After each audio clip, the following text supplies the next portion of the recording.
ibu semua, apa kabarnya? Sehat kan? Ya, ini kali pertama kita bertemu dalam pembelajaran IPA untuk tahun ini, ya kan? Nah, ibu harap semuanya kaliannya sehat walafiat. Walaupun kita sekarang belajarnya dari jarak jauh, tapi ibu yakin kamu masih tetap semangat untuk mengikuti pembelajaran kali ini. Nah, anak ibu, kali ini ibu akan memberikan materi tentang perkembangbiakan. Kamu masih ingat ya tentang perkembangbiakan? Ingat, salah satu ciri-ciri dari makhluk hidup adalah berkembang biak. Artinya apakah itu berkembang biak? Berkembang biak itu artinya bertambah banyak. Jadi, semua makhluk hidup pasti akan melakukan perkembangbiakan. Nah, perhatikan video yang akan ibu sampaikan nanti. Di situ ibu akan menjelaskan tentang perkembangbiakan tumbuhan. Selamat menyaksikan. Assalamualaikum. Ya, anak ibu, selamat datang semuanya di Science Class bersama Ibu Lestari. Nah, pada pertemuan kali ini kita akan membicarakan tentang perkembangbiakan tumbuhan. Tetapi sebelumnya Ibu akan menjelaskan terlebih dahulu bahwa perkembangbiakan makhluk hidup terdiri dari dua, yaitu perkembangbiakan generatif dan perkembangbiakan vegetatif. Nah, apa itu perkembangbiakan generatif? Perkembangbiakan generatif adalah perkembangbiakan secara kawin. Proses perkembangbiakan secara generatif ini membutuhkan dua induk, yaitu induk jantan dan induk betina. Baik hewan ataupun tumbuhan dapat melakukan perkembangbiakan secara generatif.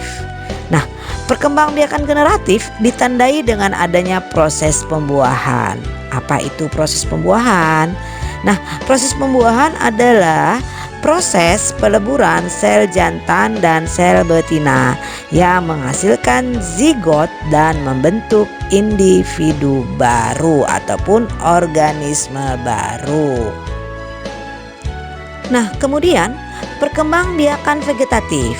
Perkembangbiakan vegetatif adalah perkembangbiakan yang tanpa adanya peleburan atau tanpa adanya pertemuan sel jantan dan sel betina. Jadi pada perkembangbiakan vegetatif ini hanya membutuhkan satu induk saja. Oke, kita akan membahas tentang perkembangbiakan vegetatif tumbuhan. Jadi pada pertemuan kali ini kita hanya membahas tentang perkembangbiakan vegetatif tumbuhan, ya. Nah, perkembangbiakan vegetatif tumbuhan itu dibagi menjadi dua. Yang pertama adalah perkembangbiakan vegetatif alami dan kedua adalah perkembangbiakan vegetatif buatan. Nah, apa itu ya perkembangbiakan vegetatif alami? Baiklah, dengarkan akan Ibu jelaskan.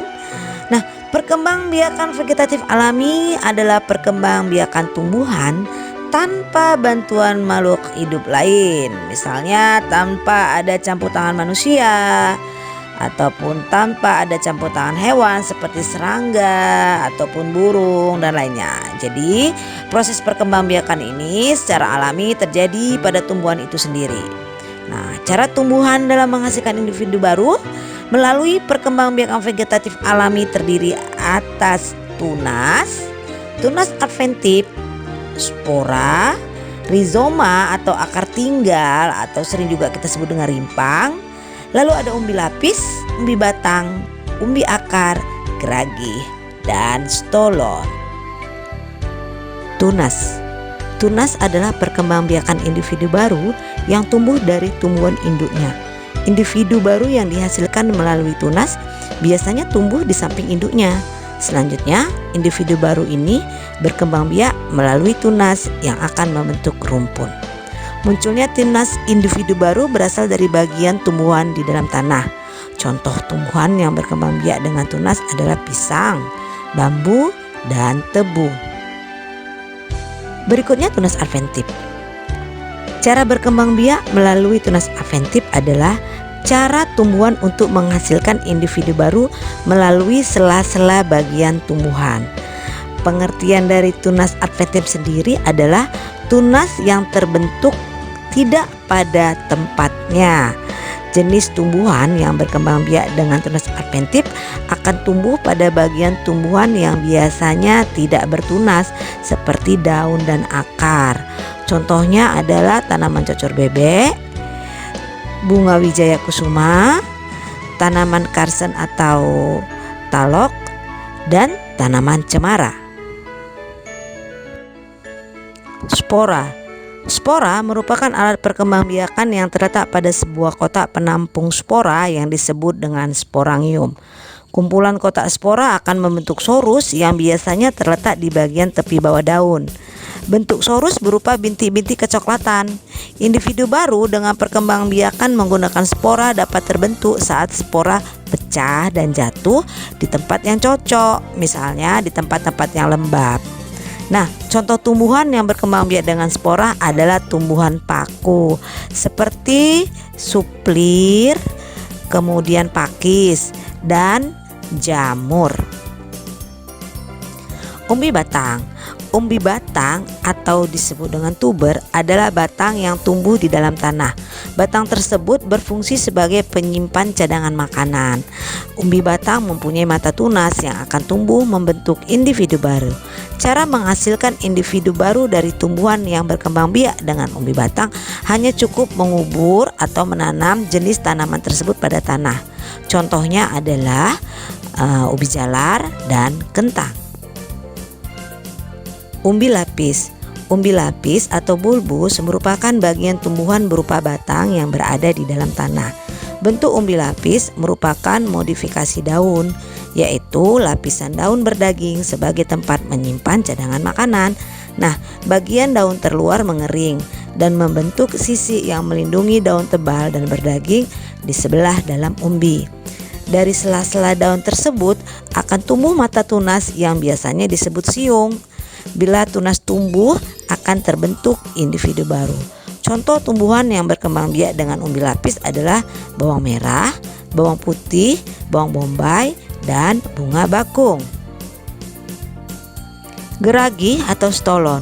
Geragi atau yang biasa juga disebut sebagai stolon merupakan batang yang tumbuh merambat di atas tanah. Bagian inilah yang berperan dalam membentuk individu baru pada beberapa jenis tanaman. Bagian geragi yang menyentuh tanah akan membentuk tunas dan akar pada setiap ruas yang dimilikinya. Tumbuhan baru tersebut tetap berhubungan dengan induknya, tetapi tidak tergantung tumbuhan induknya. Nah, selanjutnya tumbuhan baru yang terbentuk dapat menyerap zat hara dan melakukan fotosintesis sendiri tanpa tergantung dengan induknya. Sehingga jika tumbuhan baru tersebut dipisahkan dari induknya, dapat tumbuh menjadi individu baru sendiri. Contohnya adalah stroberi, rumput teki, arbei, dan tanaman pegagan. Umbi akar. Akar pada tanaman yang berkembang biak dengan umbi akar beralih fungsi penyimpanan cadangan makanan. Perkembangbiakan jenis tanaman ini melalui tunas yang tumbuh dari bekas batangnya, sehingga untuk mendapatkan individu baru dari tanaman ini hanya perlu menanam bagian tubuh tumbuhan berupa batang. Contoh tumbuhan yang berkembang biak dengan umbi akar adalah wortel, bengkoang, ketela pohon, dan bunga dahlia. Yang terakhir kita bahas adalah rizoma atau akar tinggal, atau yang dikenal masyarakat dengan rimpang. Nah, bagian tumbuhan rizoma merupakan modifikasi batang tumbuhan yang tumbuhnya menjalar di bawah permukaan tanah dan dapat menghasilkan tunas. Dari sinilah akar terbentuk, akar baru dari ruas-ruasnya. Oke, contohnya adalah jahe, lengkuas, kunyit, kencur, dan lainnya. Nah, cara tumbuh tumbuhan melalui rizoma sebenarnya hampir sama dengan geragi atau stolon. Dari keduanya hanya terdapat sedikit saja perbedaan. Letak perbedaannya pada tempat menjalarnya. Pada rizoma, tempat menjalarnya berada di dalam tanah, sedangkan pada geragi atau turun, tempat menjalarnya berada pada permukaan tanah. Oke, demikianlah materi yang Ibu sampaikan. Semoga apa yang Ibu sampaikan dapat kamu pahami semuanya. Nah, apabila kamu tidak paham, kamu nanti bisa langsung bertanya kepada Ibu. Nanti akan Ibu jelaskan kembali. Oke? Tapi untuk mengetahui kamu sudah paham atau belum, Ibu akan memberikan latihan. Yuk kita lihat latihannya.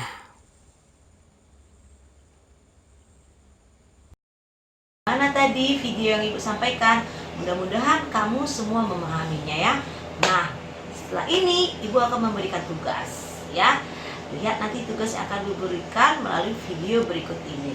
Setelah itu kamu akan mengirimkan tugas tersebut melalui Google Form yang akan Ibu sampaikan. Nah, jangan lupa kerjakan tugasnya baik-baik ya.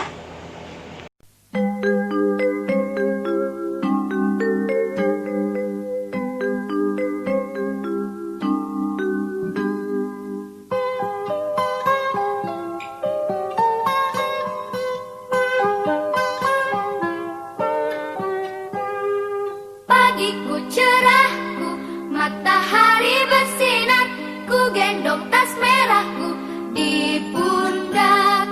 Selamat pagi semua, ku nantikan dirimu di depan kelasmu, menantikan kami. Guruku tersayang,